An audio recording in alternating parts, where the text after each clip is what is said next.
Panthers, Rams, Seahawks. Jenna might not stand me up for that weekend. See, I'm going to just sit down next to you. David Deal, that was weird. David Deal is back with us. Monday Night Football was supposed to be a gimme. Patriots and Dolphins. Give me that win, Tom Brady. Instead, Tom Brady gave me just 233 yards and 2 interceptions in a 27-20 loss to the Miami Dolphins.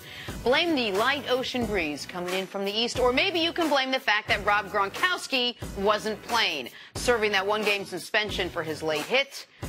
David Deal, will the Patriots have won this game if Gronk wasn't suspended or come close to? Yes, I think that they would have. I mean, when you look at their recipe and the way that they've won football games, was being able to run the football, being able to control the football in the passing game in between the hashes and in between the numbers.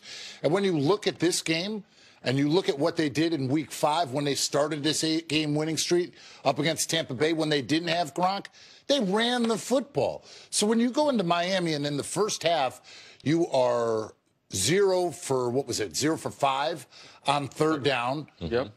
You only ran the ball 4 times to start the football game. How are you, number one, going to have any balance to do that on the road?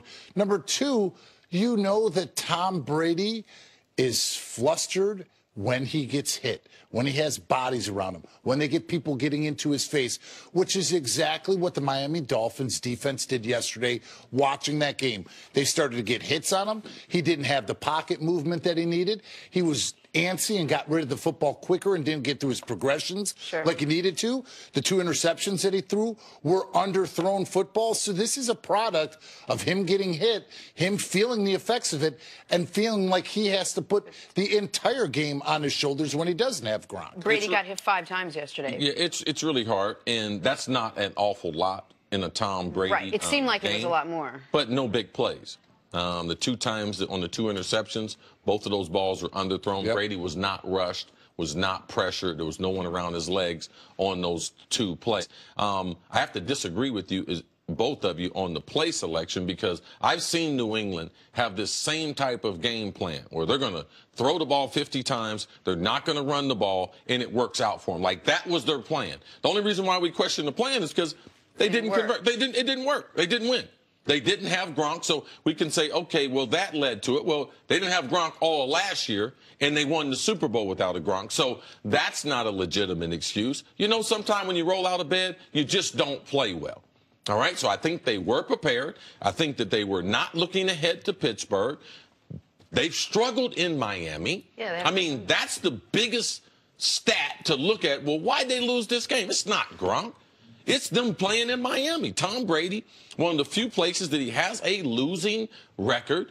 The personnel of Miami and Dominican Sue they're hard to run on. So I understand them wanting to throw the ball. They were getting Hogan back, all right? Probably their number 1 wide receiver besides Brandon Cook, all right? So I could see them lean into the passing game in their overall strategy. So I thought they had a good game plan. They didn't. When you do not convert any third downs and you lose the turnover margin, it's impossible to win an NFL game. That's what happened last night. And I understand that you're saying that, and we have seen them go out and throw the football and complete it and have 50-plus yards and those big dynamic plays. But also, going back to those, that's when Amendolo's making significant plays. He didn't make them last night. Chris Hogan, he's back in the lineup. He'll be able to replace Gronk. He didn't have big plays last night. No. So that's a product of also being able, once you do that and once you see your playmakers aren't making the plays, you got to adapt and adjust, and they have to get Deion Lewis more involved. But part of that also, I thought, was how shaky Brady looked. I mean, Brady was missing passes when he wasn't even hit. And I talked earlier in the show about the concern that I've had with Brady all year. It's always been about December. It's always been about once he has 12, 13 games under his belt. That last year I thought the 4-game suspension actually helped him stay fresh late in the season. But I want to bring up something that no one's brought up any time when we've talked about this game. And that's the Pats defense looking a hell of a lot like the Pats defense from the first month of this season. Jay Cutler threw for 260. That easily could have been 360.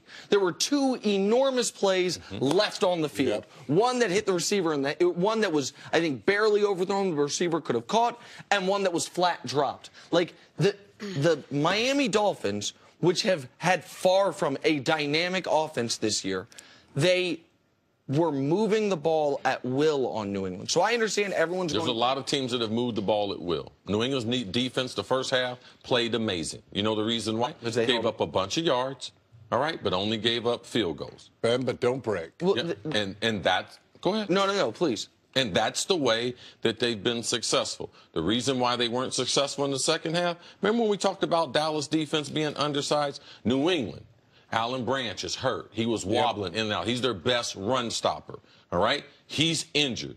Their defense, it's undersized. Their defense, it's slow. Their defense played 36 minutes last night. That's why they ran out of gas, just like Dallas. Yeah. We tell them their threshold, if they get over that 28-minute, so New England's defense is a lot the same, all right? Their secondary has been the absolute best part of their defense.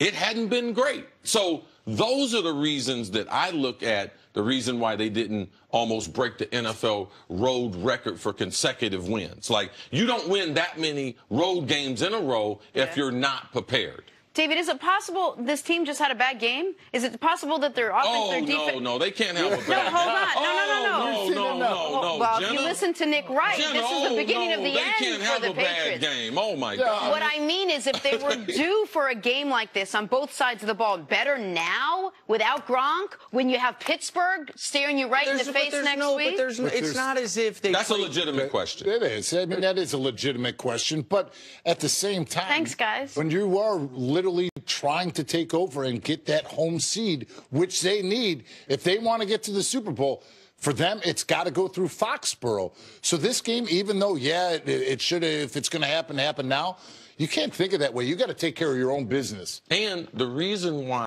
it's more alarming is this doesn't happen to them. No. They play bad early, September, October. November, December, and January, they don't play this way. So if that's people's argument, yes, that's alarming to me because it's in December. And if you look at Belichick's record in December, it's amazing. Dang. David, thank you so much for joining us. Great. We always have a fun Absolutely. conversation when you're here. Coming up,